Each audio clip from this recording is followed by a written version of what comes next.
Welcome to Kenton's videos. Enjoy the video. You begin by collecting exact parts: an N-tag 213 or higher blank, a writable PVC card or sticker, and an NFC-capable phone or USB reader. Open your chosen writer app and make sure the device NFC is enabled, because without it you cannot detect the tag. Once done, tap the blank to read UID and memory blocks so you know where to place data. You do this first to avoid wasting tags. Knowing memory size and UID behavior determines your encoding choices going forward.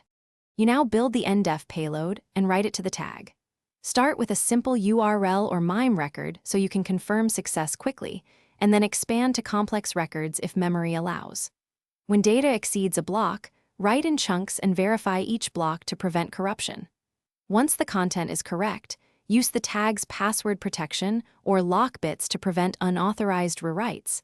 This is why you picked an N tag with auth. Make sure to record passwords and test read-only behavior. You complete the card by verifying it with several readers and phones. Scanning confirms the NDEF payload and UID behave as intended. Once satisfied, apply a protective overlay or laminate and print any graphics on the PVC face for a finished product.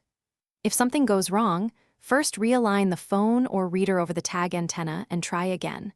Then clear the writer app cache, ensure the tag type matches your settings, and check battery or USB power. Those fixes resolve most failures. Thanks for watching. Consider subscribing if we helped you.